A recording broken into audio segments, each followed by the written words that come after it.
Hello chess friends and welcome to Zalakaros chess channel and welcome to my basics in chess series. So in this series we follow opening principles, middle game strategies and the end game strategies. Today we continue with some middle game strategies again. Today we're continuing our series attacking the fianchetto. So it's part of our preparation how to play against the fianchetto bishop. Of course the fianchetto bishop is this setup here when your opponent plays something like g6 and then maybe bishop to g7. In my two previous videos I've shown you some examples how to attack the fianchetto bishop, so you should watch these videos combined. Today we're continuing the series with the so-called h5 battle, so it means it will be a battle against this h5 square. You'll see the importance of this battle because these are this really common attacking motifs in chess, in which you should try maybe to attack your opponent when he plays this very annoying setup, this so-called fianchetto bishop. So today, as said, we're doing this h5. Here is an example. White tried already the move h4 and black tried here to counterplay, to play sort of a blocking system with the move h5. How to play against these types of setups? This example that I wanted to show you has really sort of a thematic thing that you should realize while playing against the fianchetto. It's this setup of this move knight to f6, which is the protector of this h5. So now we should get rid of this knight on f6. So in this particular example, white tried here to move bishop to g5, attacking the knight on f6 with the preparation to maybe play something like bishop takes f6 and then to push the pawn on g4. Even sacrificing a pawn is here a possibility. So these are these motifs. So the pawn sacrifice, the knight, the attack against the knight on f6. These things you should realize when you play against this fianchetto. So in the game rook to c5 was played. This is from a Yugoslav attack game of the Dragon Sicilian defense. This rook to c5 is still common theory, so I don't want to show you here the common theory of the Dragon Sicilian. I just wanted to show you here the common attacking themes. So here king to b1 was played. Now b5, you see we have the so-called opposite side attack game in which black is trying to be fast on the queen side. On the other hand, white should of course coordinate the attack on the king side. Here g4 anyway. Although this g4 is very well protected by the bishop, by the two knights, but in this opposite side attack game, as I said, you should be fast. You should try open files, open diagonals in order to play some dangerous attack against your opponent's king. So maybe here on the g file. In the game, h takes g4 was played, and now h5, simply passing through. Here, if you try knight to h5, then we can maybe recapture here, or try our common attack with bishop to h6. I've explained these moves more in my previous videos, so please watch these videos combined in order to get a better understanding of this particular video. So these two previous videos of the basics in chess series. So in the game here g takes h5 was played, but now you see this is a very important move, bishop takes f6. After e takes f6, here we have now weakness, we have the h5 pawn, but now f4 first, of course attacking the knight, and here black tried knight to c4. Bishop takes c4, we have b takes c4. Still black has some progress maybe on the b file if the position opens for the bishop, but now you see after f5 we can close here this very important rank and take out this h5 pawn. So you see rook to e8, rook takes h5, we have d5, another problem because now the queen comes very active into the game. We have d takes e4 and now queen to g4, and it's basically game over because after king to f8 we have rook to h7, and in this position black resigned because of course in the next move you lose the bishop anyway, and it's game over. But this is a very important thing to realize, this bishop on g5 move after your opponent has already weakened the pawn structure with the move h5. So this is also a common idea how to play against the fianchetto. So let's see another example. Here we have again this setup h4. So white tried to counter to attack here with the move h5, and black counterplayed here with the move h5. So here black tried the move knight takes e5 in this position. So here is a choice now, should we capture the knight with the bishop or with the pawn? So of course we want to take out here the knight with the pawn, because now we are again deflecting the knight from the defense of this h5. So after the move bishop to f5, sort of a counter attack, we have queen to d4, knight to e4 here, and now f3. knight takes c3, queen takes c3, queen to b6, and now queenside castling was played. I'm not going to explain you now all of these moves in this particular game. I just wanted to show you how you should make progress when your opponent has played this setup. So now you see, after the move h5, we can again try this move g4 in order to crack the position in front of black's king, maybe again with some counterplay possibilities with rook to g1, and then if the position opens in front of black's king, this could be really, really dangerous. So after rook to d8, we have now this common move g4, h takes g4, and again this motif to pass through. Of course you can take out here the pawn, but it's a little bit slow. This is a little bit faster, this move h5, so this attacking theme you should also memorize. After the move h5, we are simply faster. Here black tried g takes f3, bishop takes f3, not a problem.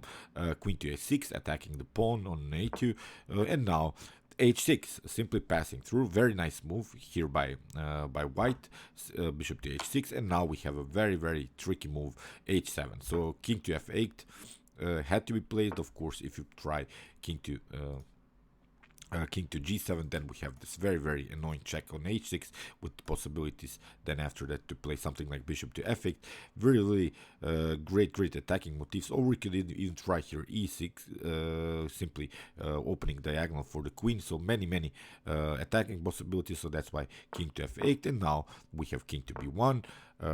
Queen to c4 was played, queen takes c4, and now d takes c4. Now rook to d4. After rook takes d4, we have e takes d4, and the problem is now that this bishop on h8 is locked. So after rook to d8, we have bishop to e3, we have e6, and now king to c1, rook to c8, and now c3, fixing the position here in the center. We are not allowing this bishop to breathe. This is very important setup. After b5, again black is trying the counterplay, but now bishop to g5, very important move now with the preparation to put bishop to f6, and it's basically game over. After king to e8, we have bishop takes c6, very nice deflection move, deflecting the rook from the back rank, which is a very important move. After rook takes c6, we have now bishop to f6, and after g5, not a problem, we can take here. b4 was played, but not a problem. After bishop to f6, this was game over. So okay, black can try maybe here to take the pawn, but now this is not a completely winning end game here for white. So as I said, I didn't want to show you again this game from this tactical point of view. Here a very important move, d takes e5, deflecting the knight here from the defense. If black, for instance, tries knight to d7, then we can immediately play the move g4, and again this h5 motif. So here I wanted to show you a game of mine. Here my opponent didn't play the move h5, and not immediately.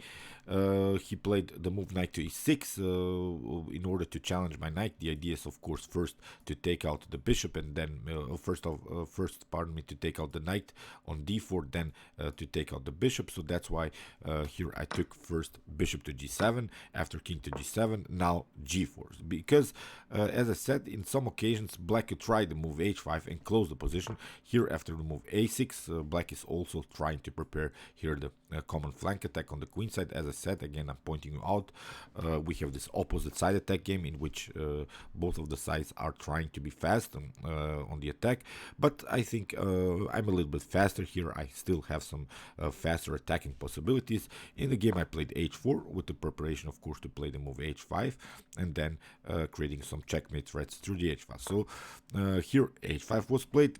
If I, for instance, try to move g5, then the position is not flexible anymore on the king side. Black can try maybe something like knight to h7, knight to d7, knight to e8, knight to f8. So black could jump on many squares, and the position on the king side is closed. So that's what I don't like. As I said, in this opposite side attack games, we want to open the position in front of your opponent's king. So that's why I played the move rook to g1, getting the rook, of course, on the g file.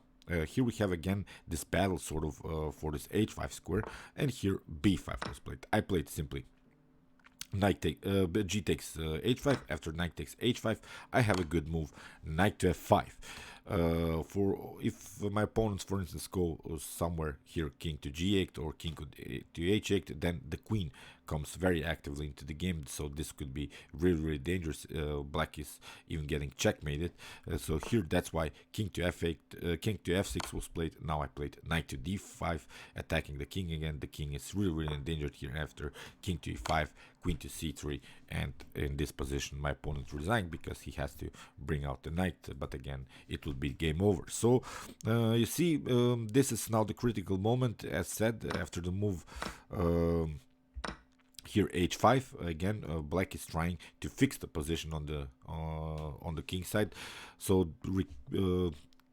pushing through here simply with the move g5 is not such a good idea. I think here you should open the position with g takes h5, and maybe as you saw here, we had also this very nice knight to f5 motif. So let's see now another example. It's also a game of mine. Here you see again we have this battle for the h5 square.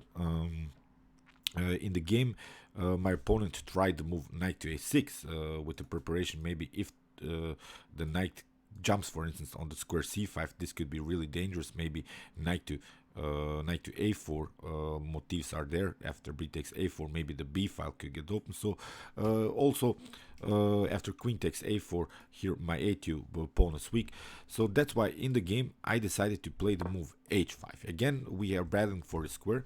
There are now two choices basically. Of course, you don't want to take with the queen because you're losing the queen, but if the knight takes, for instance, if knight takes h5, then I have bishop takes a6. After queen takes a6, we have this common rook sacrifice on h5. After g takes h5, I have simply a very nice move, queen to g5, and it's game over. So that's why after the move h5, my opponent tried knight to c7, very important move, of course, with the preparation to play knight to b5. Then maybe knight to c3 or knight to a3 are really dangerous. So that's why I simply took h takes g6. After f takes g6, now knight to g5, attacking the bishop. Here rook to b8 was played, and now knight to f4, again attacking this bishop twice. Here we have bishop to f7, we have queen to e3. Now my idea is simply to go queen to h3 and maybe attack this h7 weakness, because as I said, we have opened the h file. Knight to b5 was played, bishop takes, queen takes b5, and now e5. Kicking away again the knight. After d takes e5, we have d takes e5, knight to d5, knight takes d5, bishop takes d5, and now my common idea, queen to h3, with the preparation to finally take out this weak pawn on h7. So a5, I played bishop to f8, sacrificing the bishop, but of course I want to take out this h7. So that's why here king to f8, queen takes h7, and now the threat is of course to take out the bishop on h6. So that's why bishop to e5 was played, but now rook to d3. The idea behind this move is to play rook to f3. After deflecting the bishop, here I can play a checkmate on f7. So here bishop to f6 was played, here rook to f3 anyway, because now my idea is again to maybe take out this bishop, or even play a very annoying check here on h8, which could be checkmate because the bishop is pinned here by the rook. So bishop to g8 was played, and now queen to h6, and it's of course a very effective checkmate. So you see how important it is to play this h file attack, to open somehow the h file. If your opponent blocks the position with the move h5, like in these first examples, if he blocks it, then maybe a good idea could be to attack the knight, which is the defender of this h5. Maybe again try to open the position, open files, open diagonals, and punish your opponent if he further weakens his position. Okay, I hope you realize these ideas. We'll continue to do these attacking themes in the middle game. I think they can help you out in some occasions. As I said, these are really these common ideas in chess, how to make progress in particular position, in particular openings, and I'm really looking forward to continue this very nice series. Okay, meanwhile you can watch my other basics in chess series videos with some more opening principles, middle game strategies, endgame strategies, and you can also watch my chess tactics and chess puzzles videos, in which I show you all of the possible tactical motifs that can happen to you in a chess game. See you soon with some more videos, and chess is the best, of course.